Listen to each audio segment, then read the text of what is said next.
sorry everyone, I think this would be a bit lengthy also. It's kind of like 14 pages. And I tried my best to condense it, but I think this is the shortest I could do. So, good evening everyone. For those of you who don't know me, my name is Erica Frondoso, one of Nona's granddaughters, or better known in our family as one of the Tres Marias. So for the past 23 years, I've had the privilege of living with Nona every single day. She wasn't just someone I saw during the holidays or special occasions, no. She was really part of my everyday life. And she was the first person I'd see in the morning, the one I'd eat meals with, and the one I'd cuento with after work. To everyone else, she was Lola Ermi, but to me, she was just simply Nona. And more than just my grandmother, she was also my best friend. So I've spent the last few days trying to figure out how I could possibly summarize someone who meant so much to me.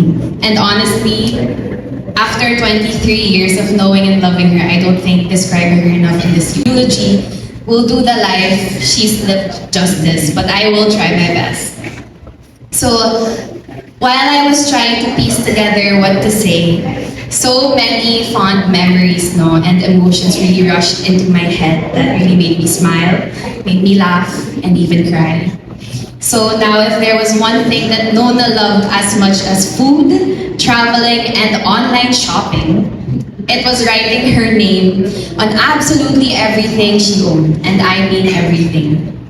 Whether it was a food container, like a plastic organizer, a tumbler, the spoons at home, or the spoons from the airplane that she would bring home, her embroidered pillowcases, or even something that was obviously hers, she would still proudly write Ermi, sometimes EGF, and if she had enough space, she'd write her full name, Ermi G. Frondoso.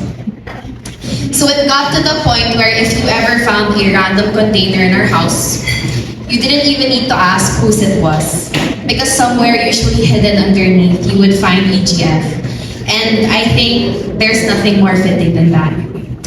Because just as she left her name on everything she owned, she also left her mark on everyone she loved. So today I'd like to remember Nona the way she probably would have enjoyed most, through the letters of the name she loved writing so much, Ermi. So let's start with the very first letter, E. And for me, E stands for enjoy life. If there was one lesson Nona taught me without ever having to say it was that life is meant to be enjoyed. Nona had this incredible gift of making people feel at home. If you ever visited our house, you would have experienced it firsthand. So the moment you walked through our gate pa lang, you were no longer just a guest. You became someone she needed to feed. And it didn't matter if you had eaten, and it didn't matter if you were full. She would still ask you, kumain ka na ba? Pasok ka, kain tayo. And even if you said yes, she'd still somehow convince you to eat. She wanted every person who entered our home to leave with a full stomach and a happy heart. And trust me, if you were friends with me, you exactly know what I'm talking about. So my friends here today probably remember Nona as the one who would suddenly appear carrying a plate of home-cooked food and insist, kain muna tayo. She really found joy in feeding people. And because of her, food was never just food. It was love. I was probably the biggest recipient of that love. Every single afternoon while I was working from home, without fail, she would walk into my room, peek through the door, and ask, Erica, gusto mo ng cheese roll or Yakult? Sometimes I wasn't even hungry or thirsty, but somehow I still end up with food beside my laptop. She never missed a day. And looking now, I don't think she was really asking whether I wanted a snack. I think she was really asking, how are you? Without actually saying the words. That was Nona. She loved people through the little things. She made ordinary moments feel very special, and she didn't just enjoy feeding people. She enjoyed life itself. She loved bright colors, as you can tell. She loved trying new restaurants. She loved discovering new places. She loved planning trips. And she loved being surrounded by family. She just loved making memories. Even when we tell her to slow down, she'd somehow always find another lakad plan. And of course, she absolutely loved to eat. In fact, whenever we remind her that she shouldn't be eating certain foods because of her health, she'd always tell us, hayaan mo na, mamamatay na rin ako. Mas mabuti na mag-enjoy ako. And at that time, we'd laugh, right? Sometimes we'd even scold her. But today, I understand she wasn't being reckless. She was reminding all of us something, that life is precious. Enjoy the people around you. Enjoy the trip. Enjoy the conversation. Because tomorrow is never promised. And if there's one thing Nona did exceptionally well, it was living every single day to the fullest. Now, if there was another thing everyone knew about Nona, it was that she was incredibly strong. Which brings me to the next letter, R. And R stands for resilient. If there was one thing that everyone knew about Nona, it was that she was a fighter. She was resilient in every sense of the word. Life threw so many challenges her way, and yet somehow she always found a way to get back up. She fought breast cancer. She recovered from breaking her foot twice. She went through pacemaker surgery. She faced countless health challenges over the years. And every single time, she would recover, brush herself off, and continue living life as if nothing had happened. Looking back, I honestly don't know where she found that kind of strength. But if there was one battle that really changed her the most, it was exactly 10 years ago when we lost Lolo. I still remember that season so vividly. That was probably the lowest I've seen Nona. For the first time, I saw the strongest woman I knew, completely heartbroken. There were days when she didn't need advice. She needed someone to sit beside her. Sometimes she'd simply hug me and cry. So that's what we did. For how many days? And we'd watch movies together. We'd go to the mall and we'd eat out because Lola was gone. And I'd tell her endless stories about school, my friends, work, love life, and honestly anything and everything. Not because I had exciting stories, no, but because I also knew that she really loved listening to me. Looking back now, I think that's when our relationship changed. She stopped just becoming my grandmother, and she became my best friend. From that point on, every new restaurant I discovered, I wanted to bring her. Every trip I planned, I wanted her to come. Every funny story, she was the first person that I wanted to tell. Because I knew that no matter what, she would always care. And then came this past week. Even in the hospital, I saw that same resilience. She fought so hard. She wanted to get better even when moving was difficult. She would still try. Even when talking became exhausting, she still smiled. She still joked with us. She still asked about everyone else. She never stopped fighting. And if there's one thing I inherited from Nona, I think it's this. She was unbelievably stubborn. I think everyone here knows exactly what I'm talking about. Once she had decided something, good luck changing her mind. Especially when it came to food. We'd remind her, Nona, bawal yan. And she'd simply smile and say, hayaan mo na, mamamatay na rin ako. And you know, we've heard those words before tonight. Hayaan mo na, mamamatay na rin ako. Back then, it made us laugh. And today, those words remind me that she truly lived a life on her own terms. She fought every battle with courage. And when it was finally time to rest, I believe she finished well. But despite all that strength, the people who knew Nona best also knew something else. Behind the fighter was someone with an incredibly gentle heart. Which brings me to the next letter, M. And M stands for motherly. I know everyone has different memories of Nona, no? But I think many people here knew her as Mother Ernie. And honestly, I can't think of a more fitting description. She had this natural instinct to care for people, to really nurture people. to make sure everyone around her was okay.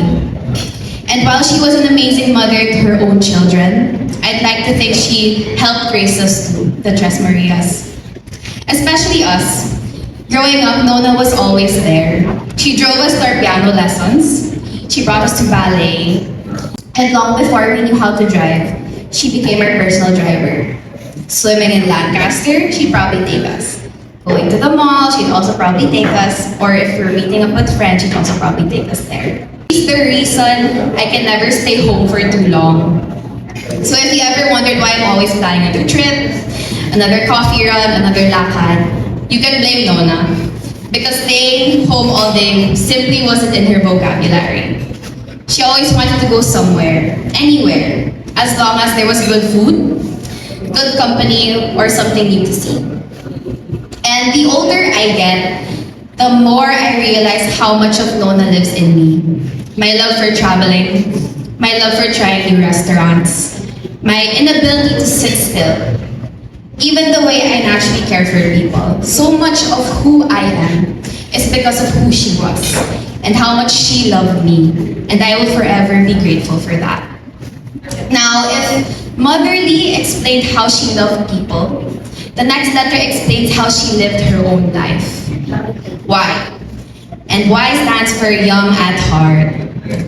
You know, people would always ask Nona how old she was, right? And every time she'd answer, people would be shocked. 80? No way, you're not 80. Because honestly, she never acted like she was 80 though. And she had more energy than most of us. She still traveled, and not just traveled, she traveled economy. I don't even know how she did it, diba? And she was always ready for the next adventure. Even after retirement, no, she continued exploring the world. She refused to let age define her. Every weekend, she'd meet up with her Zumba barkada. Now, I have to be honest, I think they exercised about 10% of the time, and the other 90% they spent eating. And in fact, I think Nona exercised her mouth more than she exercised her feet. But one thing's for sure, she absolutely loved to dance. I still remember how she'd send me videos of herself dancing with a private instructor at her friend's house. And she looked so happy and so carefree. And every time she'd send me those videos, I'd really smile. Because that was just so her, so Nona, right? But if there was one hobby that truly became legendary, it was online shopping. Her favorite app? Lazada, without question. And I don't think there was a single week without a Lazada delivery. Actually, maybe even a day. And the funny part was she would always choose cash on delivery, or COD, she would say. So whenever the courier arrived while she was eating lunch, she'd get super annoyed or inis because she'd have to stop eating just to pay. She also loved Netflix. We'd recommend movies to each other all the time. She'd finish watching something and then come into my room and tell me, Erica, panoorin mo to. And then I'd recommend another one back. She loved Facebook. She's a Facebook lola. She proudly posted every little ganap on her feed or her My Day. And every now and then, I'd receive the most random videos from her messenger. I think you all know what that is. Whether I wanted them or not. She watched YouTube all the time, mostly online mass. Sometimes cooking videos, sometimes fake news. Which really led me to explaining, Nona, hindi po totoo yan. But perhaps my favorite story was when she suddenly told me she wanted to buy an Alexa. I remember thinking, wait, how do you know what an Alexa is? And the next thing I knew, she was talking to Alexa every day. Alexa, play sweet music in that tone. And not a specific song, not a specific artist, just sweet music. And I smiled when I found out that sweet music was the playlist she wanted to play at her funeral. Because somehow, that really felt exactly like her. Always finding joy, even in the simplest things. As much as Nona loved life, there was something she loved even more. Something that gave her strength through every battle and hope through every season. It wasn't traveling, it wasn't shopping, it wasn't food, it was her faith. Which brings me to the next letter. Malapit na tayo matapos, guys. The middle initial she proudly wrote on everything she owned, the letter G. And for me, G stands for God-fearing. If there was one thing everyone knew about Nona, it was that she loved God so much. Whether it was attending Mass, watching online Mass on YouTube, or simply praying quietly, her faith was always a part of her everyday life. Growing up, I always knew Nona to be a very religious person. And if I'm being completely honest, I don't think we had ever really talked about her faith in a deeper way. Not because we didn't believe, but because we always assumed there would be another opportunity. Another day, another conversation, until suddenly there wasn't. Ever since she was admitted to the hospital on July 1, I watched the strongest woman I knew became weaker each day. I found myself praying something I never thought I would pray. I remember crying or praying to God and asking, Lord, why won't you take her already?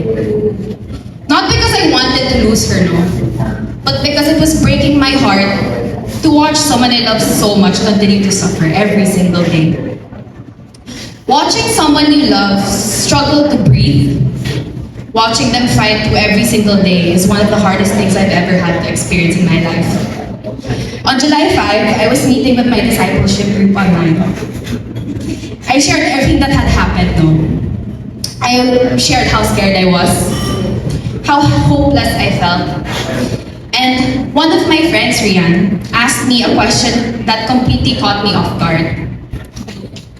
She said, have you ever asked Nona if she knows where she's going? I answered, well, she's always been a faithful Catholic. She loves God. But honestly, I never really actually asked her. And then she said something I'll never forget.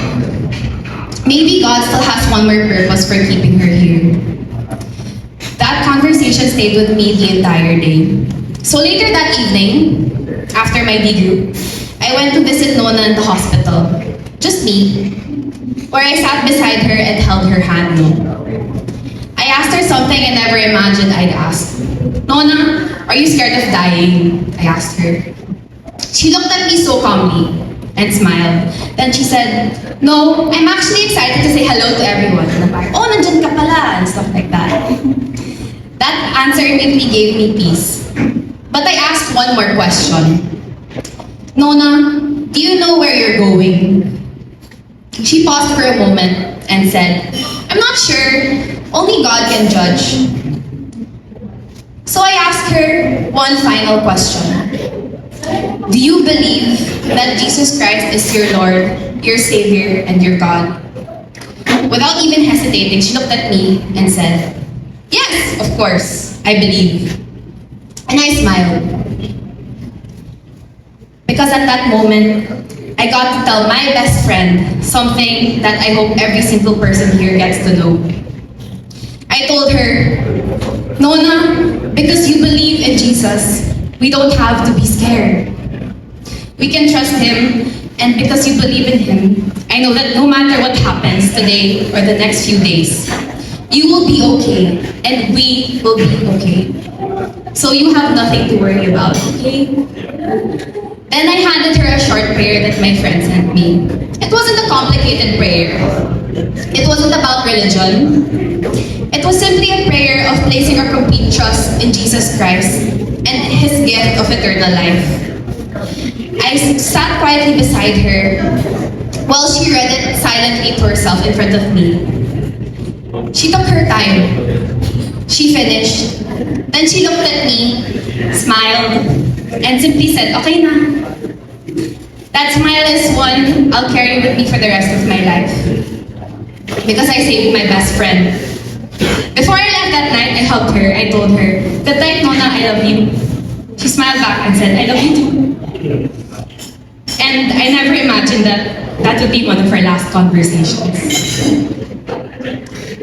Looking back, I don't think that conversation happened by accident. I don't think my friend asking me that question was a coincidence. I think God lovingly allowed that conversation to happen at the exactly right time. And for that, I will forever be grateful. As I stand here today, there's one thing I want to lovingly share with everyone here. One of the greatest gifts Nona gave me in her final days was the reminder that life is fragile. None of us know how much time we have left. None of us know when our last conversation, our last meal, our last goodbye will be. And because of that, I want to ask all of us the same question I asked my Nona. If today were your last day, do you all know where you're going? The Bible tells us that eternal life isn't something we earn by being good enough. It isn't something we receive because we attend church every Saturday or Sunday. It is a gift of God's grace through Jesus Christ, who died for our sins, rose again, and promises us eternal life to everyone who puts their faith and trust in Him. That hope is what I carried through the past week. And that hope is what allows me to stand here today, heartbroken, yes, but not hopeless.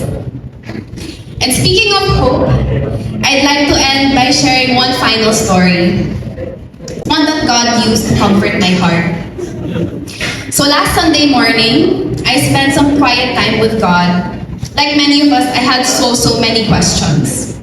I was exhausted, heartbroken, and honestly, I just missed my best friend.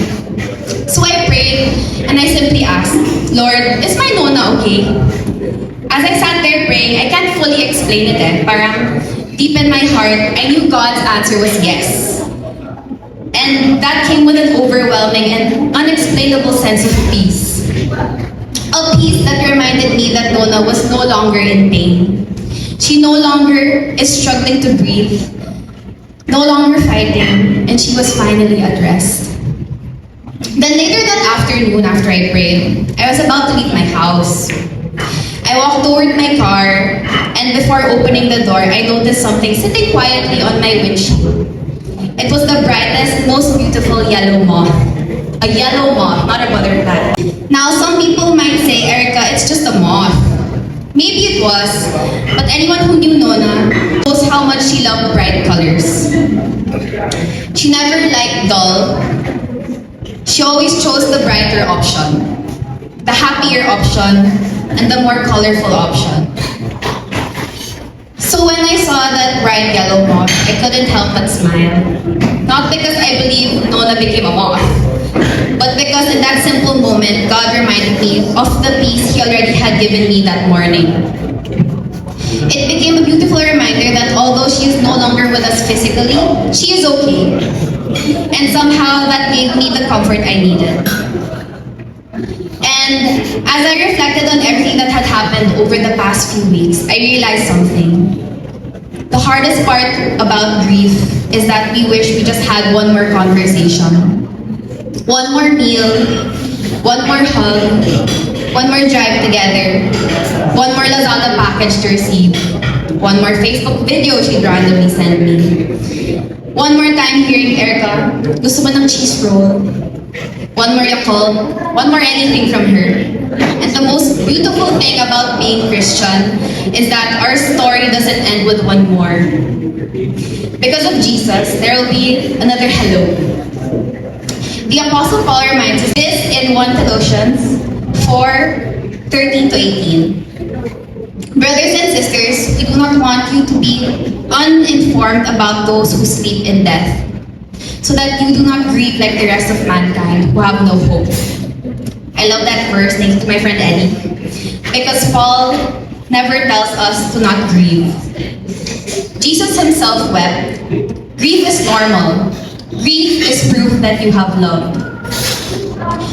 What he tells us is, do not grieve as those who have no hope. Because our hope isn't found in how long someone lived. Our hope isn't found in medicine. Our hope isn't even found in getting one more day. Our hope is found in Jesus Christ. Because He conquered death. And because He lives, those who belong to Him will also live. That means today, we don't say goodbye forever to Nona. We simply say we'll see you again. And Nona, one of the greatest privileges of my life was being your granddaughter. Thank you for raising me, for loving me, and for believing in me. For feeding me every single afternoon when I was insistent that I wasn't hungry.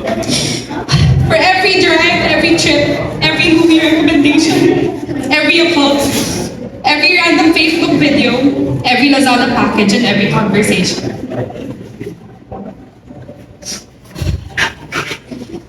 Thank you for showing me what resilience looks like. Thank you for teaching me how to love people by simply making them feel at home. Thank you for reminding me to enjoy life while I still can. And thank you for pointing me to Jesus. I know if you could speak to all of us today, you probably wouldn't want us sitting here forever drowning in sadness. You'd probably tell us, okay na yan, kain na tayo. Because that's who you were. You love seeing people together. You love seeing people laugh. You love seeing people enjoy life. So although we'll miss you every single day physically, we'll honor you by living the way you taught us to live. We'll travel. We'll gather as a family. We'll feed people. We'll love deeply. We'll laugh often. We'll choose joy. We'll make memories. And we'll never take the people we love for granted. Because that's exactly how you live. You know what's funny? For someone who loved labeling everything, no? I used to think the greatest thing you ever put your name on was another food container, another embroidered pillowcase, or another organizer.